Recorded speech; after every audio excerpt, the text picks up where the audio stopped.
नमस्कार विद्यार्थियों। आप लोगों के उज्जवल भविष्य के लिए, आप लोगों के आगे बढ़ने के लिए और शिक्षण से जुड़ने के लिए आप लोगों के लिए हम एक यूट्यूब चैनल लेकर आए हैं जिसका नाम है अखिलेश सिंह परमार्थ। इस चैनल से आप जुड़कर सीटेट से संबंधित बाल विकास एवं शिक्षण शास्त्र तथा अन्य विषयों के वीडियो भी प्राप्त कर सकेंगे।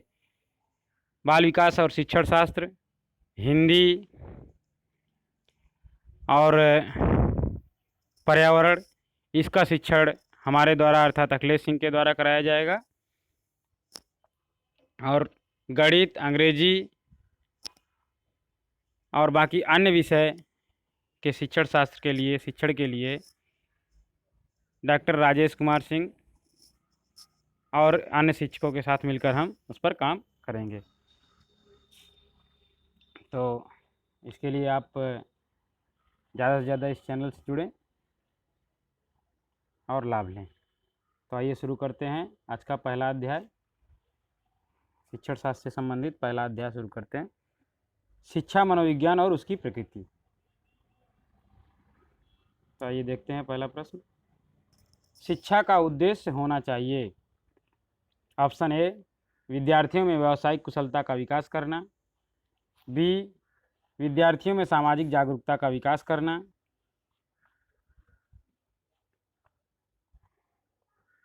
सी, व्यावहारिक जीवन के लिए विद्यार्थियों को तैयार करना।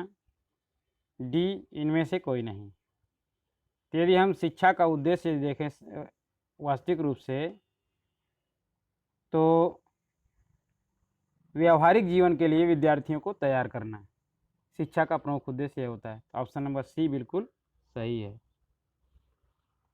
प्रश्न 2, वह कौन सा स्थान है जहां बच्चे में संज्ञानात्मक विकास को सबसे बेहतर तरीके से परिभाषित किया जा सकता है। ऑप्शन ए, खेल का मैदान। बी, विद्यालय एवं कक्षा का वातावरण। सी, सभागार। डी, घर। तो यदि बच्चे के संज्ञानात्मक विकास को बेहतर तरीके से परिभाषित करना है तो वह सबसे अच्छा स्थान है विद्यालय एवं कक्षा का वातावरण। ऑप्शन नंबर बी बिल्कुल सही होगा।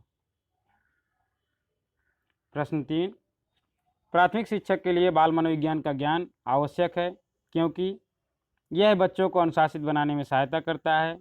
बी, परीक्षा के परिणाम में उन्नति होती है। सी, यह बच्चों को अप्रेरित करने के लिए सुविधाजनक तरीका बन जाता है। डी, यह बच्चों के व्यवहार को समझने में शिक्षक की सहायता करता है। तो शिक्षक के लिए जो बाल मनोविज्ञान का ज्ञान आवश्यक है वो भी प्राथमिक शिक्षक के लिए, यहाँ पर देखा जाए तो यह बच्चों के व्यवहार को समझने में शिक्षक की सहायता करता है। ऑप्शन नंबर डी बिल्कुल सही होगा। आगे बढ़ते हैं। प्रश्न 4, राहुल खिलौनों को तोड़ता है और उसके पुर्जों को देखने के लिए अलग अलग कर देता है, आप क्या करेंगे। ऑप्शन ए, उस पर हमेशा नज़र रखेंगे। बी, उसके जिज्ञासु स्वभाव को प्रोत्साहित करेंगे और उसकी ऊर्जा को सही दिशा में संचारित करेंगे। सी, उसे समझाएंगे कि खिलौनों को तोड़ना गलत है। डी, उसको खिलौनों से कभी भी नहीं खेलने देंगे। यदि यहाँ पर देखें तो जो राहुल जो खिलौनों को तोड़ता है और उसके पुर्जों को देखकर अलग अलग करता है और उनको समझने का प्रयास करता है, तो उसमें हम क्या करेंगे, उसके जिज्ञासु स्वभाव को प्रोत्साहित करेंगे और उसकी ऊर्जा को सही दिशा में संचारित करेंगे। ऑप्शन बी बिल्कुल सही होगा। प्रश्न 5, बाल विकास में अर्थात बाल विकास में क्या किया जाता है। ऑप्शन ए, प्रक्रिया पर बल है। बी, वातावरण और अनुभव की भूमिका पर बल है। सी, गर्भावस्था से किशोरावस्था तक अध्ययन होता है। डी, उपर्युक्त सभी। तो यहाँ पर देखा जाए तो बाल विकास में ये सही बात है, बाल विकास में प्रक्रिया पर भी बल दिया जाता है, वातावरण और अनुभव की भूमिका पर भी इसमें बल है, और बाल विकास में अधिकांश जो अध्ययन होता है वह गर्भावस्था से किशोरावस्था तक अध्ययन होता है। ऑप्शन डी, उपर्युक्त सभी बिल्कुल सही होगा। प्रश्न 6, बाल विकास का अध्ययन क्षेत्र है। ऑप्शन ए, बाल विकास की विभिन्न अवस्थाओं का अध्ययन। बी, वातावरण का बाल विकास पर पड़ने वाले प्रभावों का अध्ययन। सी, वैयक्तिक भिन्नताओं का अध्ययन। डी, उपर्युक्त सभी। यदि देखा जाए तो बाल विकास का जो अध्ययन क्षेत्र है वह बाल विकास की विभिन्न अवस्थाओं का अध्ययन करता है, वातावरण तथा बाल विकास पर पड़ने वाले प्रभावों का भी अध्ययन करता है, वैयक्तिक भिन्नताओं का भी अध्ययन करता है। तो यहाँ सबसे सही उत्तर होगा ऑप्शन डी, उपर्युक्त सभी। आगे बढ़ते हैं। प्रश्न 7, सर्वाधिक उपयुक्त जीवित रहता है, इसका सिद्धांत दिया है, अर्थात survival of the fittest. Option A Lamarck का, बी हैरिसन का, सी डार्विन का, डी मैकडूगल का। तो survival of the fittest theory जो दी है वह डार्विन ने दी है। ऑप्शन सी बिल्कुल सही होगा। प्रश्न 8, बाल मनोविज्ञान के आधार पर कौन सा कथन सर्वोत्तम है? ऑप्शन ए सारे बच्चे एक जैसे होते हैं, बी कुछ बच्चे एक जैसे होते हैं, सी कुछ बच्चे विशिष्ट होते हैं, डी प्रत्येक बच्चा विशिष्ट होता है। तो यहाँ पर जो पूछा गया है बाल मनोविज्ञान के आधार पर कौन सा कथन सर्वोत्तम है। तो यहाँ पर दो बातें हैं, आप समझ लीजिए कि जो समावेशी शिक्षा होती है, तो समावेशी शिक्षा में कहा जाता है कि उसमें कुछ बच्चे विशिष्ट होते हैं, जैसे विशेष आवश्यकता वाले बच्चे, पिछड़े बालक, ये सब विशिष्ट बालकों की श्रेणी में आते हैं। लेकिन जब बाल मनोविज्ञान को हम आधार बनाकर बात करते हैं तो कहा जाता है प्रत्येक बच्चा विशिष्ट होता है। तो जब समावेशी शिक्षा के आधार पर पूछा जाए तो कुछ बच्चे विशिष्ट होते हैं, अर्थात विशेष श्रेणी के बच्चे विशिष्ट होते हैं, और जब बाल मनोविज्ञान का आधार हो तो यहाँ प्रत्येक बच्चा विशिष्ट होता है। ऑप्शन डी बिल्कुल सही होगा। प्रश्न 9, मानसिक स्वास्थ्य विज्ञान का प्रमुख उद्देश्य है। ऑप्शन ए बालक के मानसिक स्वास्थ्य की रक्षा करना, बी कुसमायोजन का निराकरण करना, सी उपर्युक्त दोनों, डी उपर्युक्त में से कोई नहीं। तो यहाँ पर देखा जाए जो मानसिक स्वास्थ्य विज्ञान का प्रमुख उद्देश्य है वह बालक के मानसिक स्वास्थ्य की रक्षा करना है तथा बालक के कुसमायोजन का जो एडजस्टमेंट नहीं हो पाता है, नॉन एडजस्टमेंट, उसका निराकरण करता है। तो ऑप्शन नंबर सी उपर्युक्त दोनों बिल्कुल सही होगा। आगे बढ़ते हैं। प्रश्न 10, बाल मनोविज्ञान के अनुसार शिक्षा के क्षेत्र में मुख्य स्थान है। ऑप्शन ए बालक का, बी अध्यापक का, सी अभिभावक का, डी प्रशासक का। तो बाल मनोविज्ञान के अनुसार यदि शिक्षा में मुख्य स्थान देखें तो वह बालक का है। ऑप्शन ए बिल्कुल सही होगा। इसके बाद ऑप्शन बी,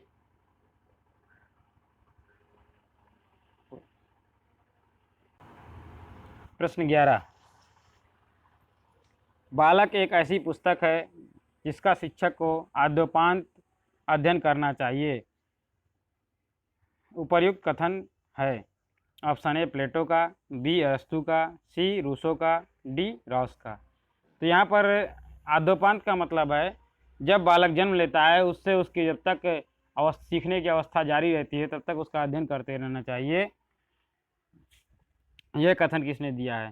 तो यह कथन दिया है रूसो ने। ऑप्शन सी बिल्कुल सही होगा। प्रश्न 12, निम्नलिखित में से कौन सा कथन शिक्षण के बारे में सत्य नहीं है? ऑप्शन ए शिक्षण में सुधार किया जा सकता है, बी शिक्षण औपचारिक किया जा सकता है, सी शिक्षण विज्ञान के साथ साथ कला भी है, डी शिक्षण अन्वेषण है। यदि यहाँ पर हम देखें तो शिक्षण के बारे में जो सत्य कथन है, शिक्षण में सुधार किया जा सकता है, शिक्षण एक औपचारिक है, क्रिया है, औपचारिक भी किया जा सकता है इसको। सी जो दिया है शिक्षण विज्ञान के साथ साथ कला भी है, ये सभी सही है। ऑप्शन डी जो है वह इसके बारे में सत्य नहीं है, शिक्षण अन्वेषण है। अन्वेषण का मतलब एक ही दूरी में एक ही दिशा में चलता है, वह शिक्षण नहीं होता। ऑप्शन डी बिल्कुल सही होगा। प्रश्न 13, विद्यालय प्राथमिक विद्यालय में बालकों के लिए निम्नलिखित में से किसे बेहतर मानते हैं? ए वीडियो अनुरूपण, बी प्रदर्शन, सी स्वयं के द्वारा किए गए अनुभव। तो यदि प्राथमिक विद्यालय में हम देखें तो बालकों के लिए जो सबसे अधिक अच्छा माना जाता है तो वह स्वयं के द्वारा किया गया अनुभव, ये सही माना जाता है, सबसे अच्छा है। ऑप्शन सी बिल्कुल सही होगा। आगे बढ़ते हैं। प्रश्न 14, बाल विकास के शैक्षिक निहितार्थ से संबंधित नहीं है। ऑप्शन ए विद्यालय तथा समुदाय को जोड़ना, बी प्रातःकालीन विद्यालयी सभाओं को संबोधित करना, सी विद्यालय के बाग की देखभाल करना, डी पिछड़े और गंदे क्षेत्रों के में लोगों की सेवा के लिए न जाना। तो यदि बाल विकास के शैक्षिक निहितार्थ बाल विकास जब हम पढ़ाते हैं उसमें शिक्षा का महत्व जो निहित निकल के आता है वह क्या नहीं है, उससे पूछ रहा है। तो ऑप्शन ए देखा जाए तो विद्यालय तथा समुदाय को जोड़ना, ये तो शिक्षा का निहितार्थ है। बी प्रातःकालीन सभाओं को संबोधित करना, ये भी है। सी विद्यालय के बाग की देखभाल करना, ये भी है। तो ऑप्शन डी पिछड़े और गंदे क्षेत्रों में लोगों की सेवा के लिए ना जाना, ये सही नहीं है। ऑप्शन डी बिल्कुल सही होगा। प्रश्न 15, आप एक शिक्षक होने के नाते शिक्षक का सबसे महत्वपूर्ण तत्व क्या मानते हैं? ऑप्शन ए विषय वस्तु, बी शिक्षण विधियाँ, सी अध्यापक एवं छात्रों का संबंध, डी विद्यालय का फर्नीचर। तो यहाँ पर शिक्षक के संबंध में यदि आपसे पूछा जाए तो आप भी एक शिक्षक हैं, तो आप उसमें सबसे महत्वपूर्ण क्या मानते हैं? तो यहाँ पर जो सबसे महत्वपूर्ण बिंदु होगा अध्यापक एवं छात्रों का संबंध, अर्थात जब विद्यार्थी और शिक्षक एक दूसरे को समझेंगे और संबंध उनका सही होगा तो वह सीखने सिखाने की प्रक्रिया को अच्छा बना सकते हैं, सरल और रोचक बना सकते हैं। ऑप्शन सी बिल्कुल सही होगा।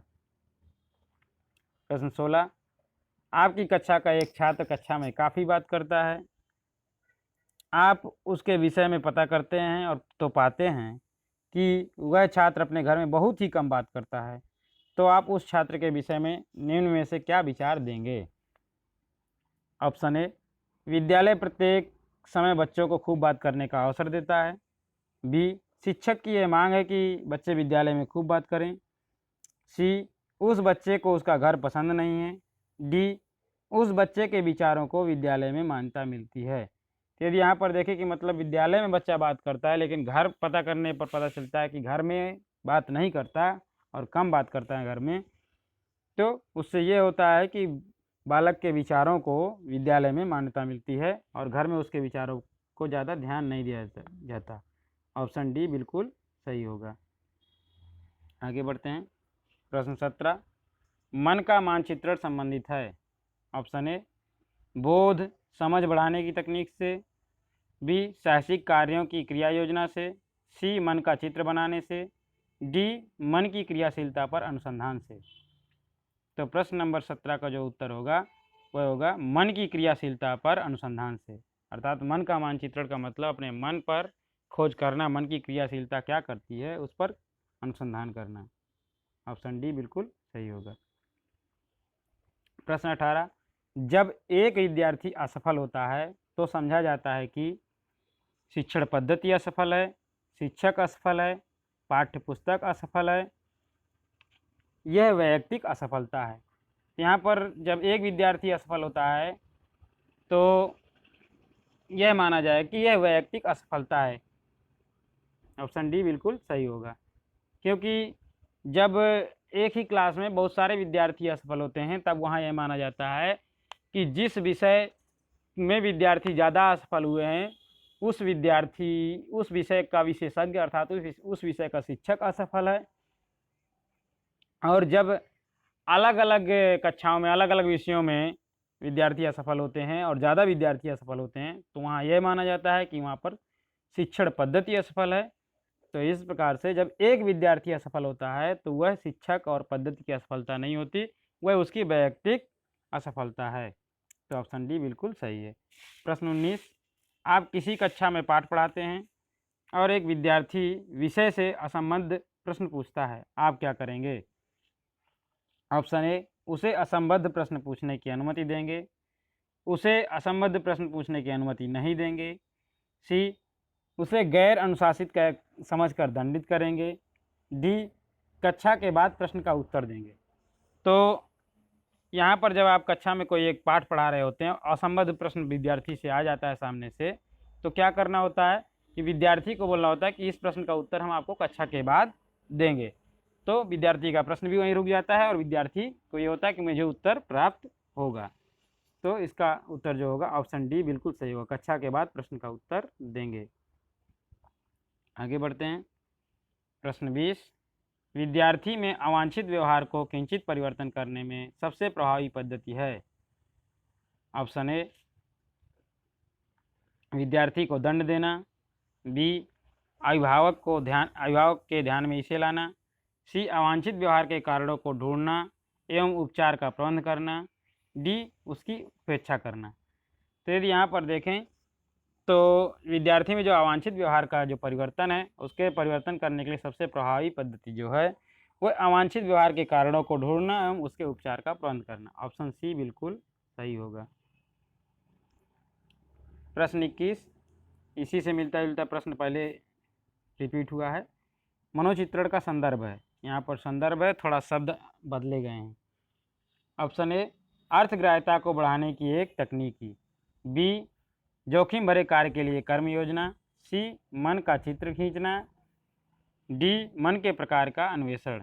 तो यहाँ पर जो इसका उत्तर होगा आप सब लोग जानते हैं, मन के प्रकार का अन्वेषण।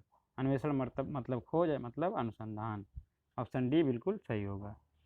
प्रश्न 22, प्रतिभाशाली होने का संकेत निम्न में से कौन नहीं है।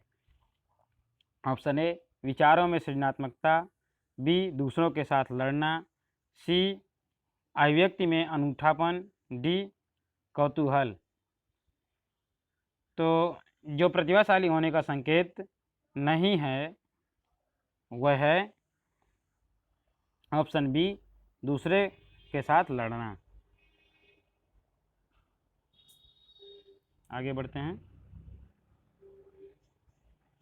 आपकी कक्षा में एक छात्र देर से आता है, आप उसके अभिभावक को सूचित करेंगे, बी, उसे दंड देंगे, सी, कारण जानने की कोशिश करेंगे, डी, उस पर कोई ध्यान नहीं देंगे। तो यदि आपकी कक्षा में शिक्षक होने के नाते आपकी कक्षा में कोई देर से विद्यार्थी आता है तो आप क्या करेंगे, उसके देर से आने का कारण जानने की कोशिश करेंगे। ऑप्शन सी बिल्कुल सही होगा।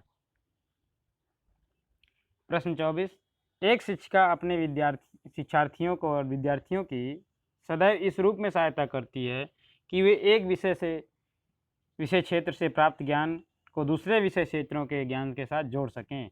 इससे ... को बढ़ावा मिलता है। ए, पुनर्बलन, बी, ज्ञान के सहसंबंध एवं अंतरण, सी, वैयक्तिक भिन्नताओं, डी, शिक्षार्थी की स्वायत्तता। तो यदि यहाँ पर देखा जाए तो एक शिक्षिका अपने विद्यार्थियों को सदैव इस रूप में सहायता करती है कि वे एक क्षेत्र से प्राप्त ज्ञान को दूसरे विषयों के ज्ञान के साथ जोड़ सकें। तो इससे क्या बढ़ावा मिलता है, शिक्षार्थी स्वायत्तता को बढ़ावा मिलता है, अर्थात शिक्षार्थी इसके लिए स्वतंत्र होता है कि अपने एक विषय ज्ञान को दूसरे ज्ञान से जोड़ सकते हैं। ऑप्शन डी बिल्कुल सही होगा। प्रश्न 25 और अंतिम प्रश्न, शिक्षकों को यह सलाह दी जाती है कि वे अपने शिक्षार्थियों को सामूहिक गतिविधियों में शामिल करें क्योंकि सीखने को सुगम बनाने के अतिरिक्त ... में भी सहायता करते हैं। ऑप्शन ए, दुश्चिंता, बी, सामाजिकरण, सी, मूल द्वंद्व, डी, आक्रामकता। तो यदि यहाँ पर देखा जाए तो शिक्षकों को जब यह सलाह दी जाती है कि विद्यार्थियों को सामूहिक गतिविधियों में शामिल करें तो उसके लिए जो सहायता करती है वह समाजीकरण, मतलब ये सब चीज़ समाजीकरण में सहायता करती है। तो ऑप्शन बी बिल्कुल सही होगा। तो आज के चैप्टर में आज के लिए बस इतना ही। धन्यवाद। अगले चैप्टर में इसी अध्याय से संबंधित 26 से 50 क्वेश्चन तक आपको करवाए जाएंगे।